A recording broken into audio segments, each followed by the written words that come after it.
Welcome back to Empower Your Soul. I am here to talk today about my own mediumship demonstration that I had the day before I saw Teresa, which incredible timing. I just got to tell you, incredible timing. I and the owner of the crystal mine who so it was at a crystal mine. And the owner of the crystal store who she's like, "Did you plan it? Do you purposely plan the day before, Teresa?" I said, not really. I had 2 days available. We could book it, and Spirit told me to do the 5th, so I did the 5th. So this was just a few days ago. I'm not quite sure where this is going to go. I'm like going to let Spirit lead me through this podcast episode, but wanted to compare and contrast maybe a little. Let me talk to you about the night, maybe do a little bit of compare and contrast about maybe the Teresa event. I don't know where this is going to go, so let's just roll with it. So I have been doing events at this beloved, amazing crystal store for quite a while. Since almost a year now. I think February was one of the first events I did last year. It's a lovely space. If you live in the central Massachusetts or New England area, so it's called a crystal mine. It's in Westboro, Massachusetts. It's a beautiful store. 10 out of 10 recommend you going there. Not only that, but they sell a lot of crystals I have never seen anywhere else. And the energy and the vibe in this place is unreal. So it is essentially a medium's dream come true to work here. And I actually started here because I went to, I don't know if I've told you this story before. I went to out to brunch with some of my relatives nearby. I had some time to spare where my husband was watching the kids, and I was like, you know what? I'm going to go to a crystal store today. So I literally just hopped on my phone. I looked for crystal stores in the area, and the crystal mine had the best ratings, and it was not far away from me. So I was like, okay, so I'll go there. And then when I arrived there, what's really weird about me is didn't know I was into the spiritual stuff, but I must have been at some point, because as a little girl, I would drive by this location, and it has the most beautiful windows. And I remember being a little girl being like, these are the most beautiful windows. That place is magical. So here I am many, many years later arriving, and I'm like, you got to be shitting me. It's this place. It's here. This place that I've always looked at and said, oh, it's so beautiful. And I walked in, and it's like its own personal spa. Like you walk in and the energy just cleans everything out, and it's beautiful, and there's crystals everywhere, and all of the amazing people that work there are the kindest, clearest, most amazing souls. So immediately fell in love with the space. Asked them if they did events. At the time they were interested in finding a medium, and of course the stars aligned. So I ended up meeting with the owner, Jamie, and she loved me and I loved her. So that's how I started doing demonstrations there at a crystal mine. So mediums, if you are looking for a place and you walk in and you're like, holy moly, this place is amazing, there's a reason you're feeling that way, go ask. Okay, go ask. So this is not my first rodeo here at a crystal mine. I haven't been there since October with, I'm going to be honest with you, with the election in November and kind of how everything snowballed at the end of last year. I just energetically, it didn't feel right. So I haven't been here since before the election, which was planned. I have to say it was planned. And I'm kind of glad I took the break because I was taking some classes in between, right? Honing on my mediumship. So it was you got to trust when your body says to take a break, take a break. So normally I can fit up to 30 people in the space, and they clear out some of the racks. If you've been there, they clear out the back of the room. They put some chairs down. Normally it's usually a pretty full house. I've sold out there many, many times. So it's usually like 20 to 30 people that are in the back. And then for whatever reason, it was a lighter population of people that attended this event, which is totally fine. I'm not stressing about it. Spirit gives me exactly what I'm supposed to give. The people who are there are supposed to be there and getting the message. So it's perfect. It's perfect. So I believe there were 14 people there, and it's about an hour and a half reading, and then you can shop for crystals, or I kind of hang around in case you have any questions afterwards. So how the night went, none of my usual technical difficulties, nothing really wrong, although my daughter was homesick with the vomit bug that day. But otherwise, it was totally fine. It was a totally normal, uneventful day. Showed up early, got to say hi, got to help set up.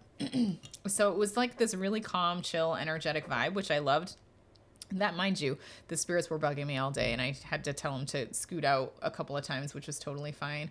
But it was interesting because on the drive there, my sister-in-law helped me out by coming and taking some pictures of me. Thank you so much, Ashley. And we were both talking, and then as I like pull off the highway to go hop on the back roads to get there, all of a sudden I'm just like, Ashley, I said, I feel like I'm getting hit on the back of the head. I'm like, I feel pregnant. I feel like I'm coughing up like all this, really phlegmy, gross coughs. I said, like, all this stuff is happening to me at once. I'm like, I don't know what any of this stuff is. So we do the show, and then one by one, all the things that I was feeling showed up throughout the night, which was always happens, right? It's just really interesting to me. But there were some really great messages that are pulled through. I'm asking my team, they're like, it's okay to share.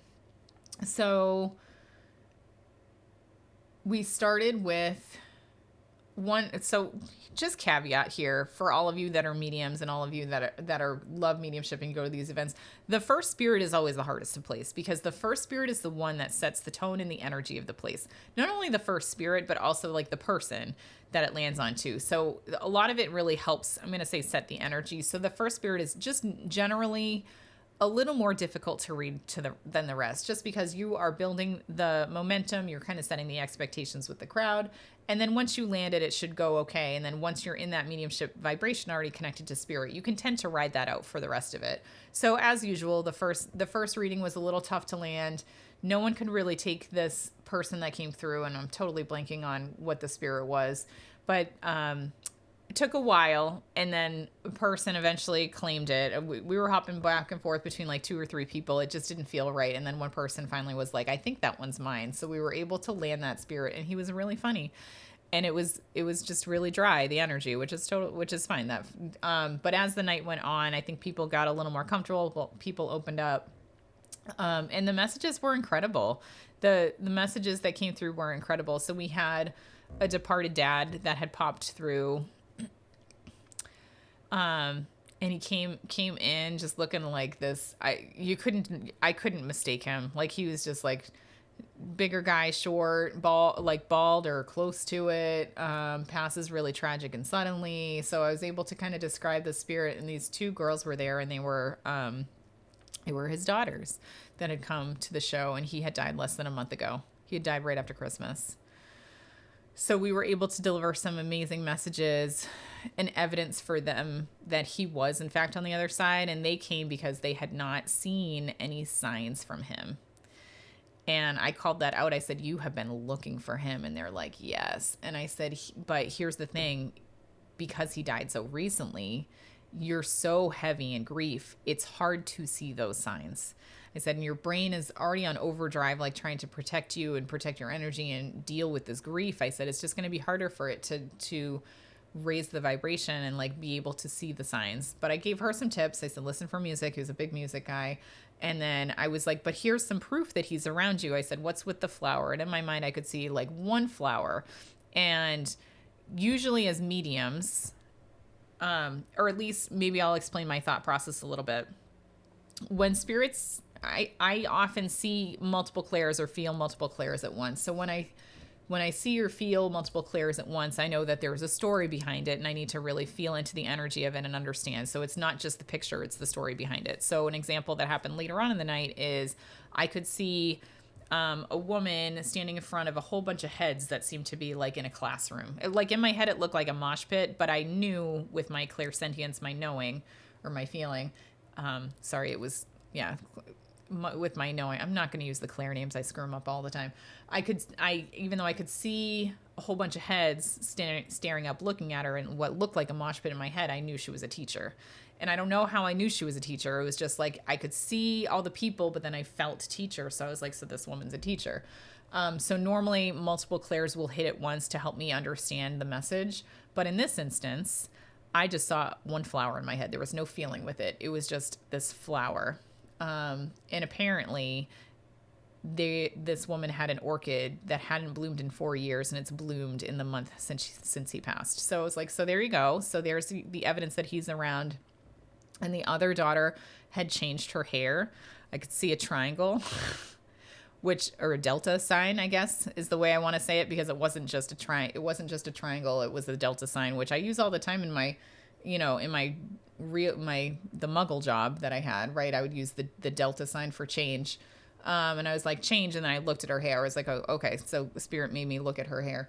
So, okay, so you've changed your hair. And apparently he always gave her shit for always changing her hair and her hair color, because it was wild. I loved the hair color, by the way. So we were able to give that amazing evidence for these girls that their dad is not stuck, because that's not no such thing. He is safe. He is on the other side. So that was wonderful. I loved that.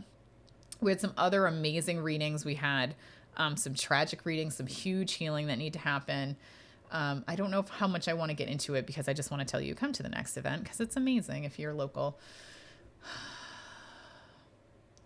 But I have to tell you one of the stories that blew my freaking mind at this event. And this has never happened to me, but it was insane. So let's go into it. And I got to post this on my socials soon too. What you may not know about being a medium is that spirit will choose my clothes. They will choose my clothes on the days that I'm taking readings, like one-to-one readings. They will choose my clothes for events. And the way they choose, quote unquote, choose my clothes is that I had to try on 5 different outfits until I figured out what was the right outfit for me. Because I would put on the clothes and I felt very uncomfortable. And I'm like, okay, this isn't it. This isn't it. I looked okay. Wasn't it. So I ended up wearing one of my old skirts from work, and then some heels, and a white undershirt, and my pink blazer, my bright pink blazer. Mind you, I haven't worn this pink blazer since I left my corporate job in June of last year. So it's probably been about 8 months. I don't know. Do the math. I don't know. 8 months or so since I've worn this blazer. But put it on, felt right. Cool. Let's go. So I'm reading this departed dad about 3/4 of the way through this event. And suddenly, in the middle of this reading, I feel my pocket crinkling. And I'm like, what is in my pocket? And I try to ignore it. And the way spirit works through me is they'll just make me do things. Like my brain does not even register, and I'm doing something. So my brain doesn't register, but I'm reaching into my pocket, even though I'm trying to ignore this. I'm reaching into my pocket to see what is crinkling in my pocket. I've already been wearing this blazer for multiple hours at this point. Had no idea anything was in my pocket. So I reach in and I pull out a lifesaver, and I just laugh to myself. I'm looking at this lifesaver in front of this audience, and I'm laughing to myself because I'm like, of course there's a lifesaver in my pocket, because there used to be lifesavers in the bathroom when I worked in Boston. So I laugh. I put it down on the table next to me, and then spirit immediately moves my hand to go pick it back up. And I was like, what is happening? And then I held it in front of me, and I looked at the woman whose dad came through, and I said, what is with the lifesaver? What evidence is this for you? And she just busts out laughing and crying at the same time. And she said, he used to carry lifesavers everywhere, and this daughter hated lifesavers. And I'm like, are you fucking kidding me? So the entire audience erupts into this wild laughter. And I make this joke about, this is physical mediumship right here. This is what physical mediumship is, that he knew that I would be wearing this freaking blazer 8 months from now. And he made sure that before I left my job, I put one more lifesaver in my pocket and hung that thing up in my closet and haven't looked at it since. I'm like, this is physical mediumship. So I took it, I gave it to her. I'm like, this is for you, a gift from your dad. And she's laughing. So, I mean, it was the most insanely wild thing that has ever happened to me. And my witchy group that I kind of told that story to, it was a really good question, because one of the women asked, she's like, how did he know? Like, did he know 8 months ago that you would be there in front of that audience? And I'm like, he absolutely did, but there's no time in the spirit world, right? So yes, he knew that would still be in the pocket. And that's why I felt so uncomfortable over and over and over again to wear the right clothes. And in the middle of being uncomfortable, not choosing the right clothes, I saw the picture of that blazer in my head, and I'm like, fine, I'll wear that blazer. It's fine. It's perfect. It's like, it's the week before Valentine's Day. Sure. I'll wear my bright pink blazer. So they knew, and they knew exactly what to do to make sure I ended up with that blazer, with that thing in my pocket, so that I could have that moment, and deliver that incredible evidence to this daughter that your dad is still around you, and here's the lifesavers that he would always give you. How wild is it? And here's the funny thing. I tried to record that session and my computer like ran out of memory. So I missed that recording. And that's totally fine, because I think that's the magic of going to these events, is that you never ever know what's going to happen. And that's easily top 2 most ridiculous things that'll probably ever happen to me, right? In my mediumship. But it's just how amazing how spirit works through you to deliver these messages. I mean, everyone, all 14, right? People that attended that walked out of there with like their jaws dropped because of not only that message, but the other messages. And it's not me. I've just learned the language of spirit. It's the messages that their loved ones are delivering through me as the conduit, so that I can make sure they know how much they're loved by their loved ones on the other side, how much they're still with them, that yes, it's real, heaven's real. Here's the signs to look out for. And everyone walked out feeling, I think, full, like in terms of their heart, and full in terms of hope, feeling full in hope and full in love. And that's exactly what I want everyone to walk away with in my mediumship demonstrations. So yeah. So I felt really good. And I got to tell you, that's different than I feel with most of my mediumship nights. And I'm going to be totally freaking honest with all of you, because not every night is a slam dunk with evidential mediumship demonstrations, with every reading. And it hurts, because I want to be and do my best that I can do. And not every night goes that well. And when you have the wins, you got to celebrate the wins. You got to feel good about it. You got to be like, thank you, spirit, more of that, more of that, more of that. But not every night is like that. So I don't want to pull the wool over your eyes and be like, it's a circus. Come see me every single time. But I'm really proud of myself, because more often than not, I leave demonstrations wishing I did better, wishing the messages were stronger, wishing that I could deliver more messages. And I walked away being like, I'm proud of myself. And that is a really big hurdle for me. And I, as a medium, because we are our own worst enemies. We are so hard on ourselves for this work. And we are constantly beating ourselves up for doing, why didn't I do better? Why didn't I try more? What went wrong? What did I do wrong? What did I do wrong? And I finally, in the last few weeks, opened up about,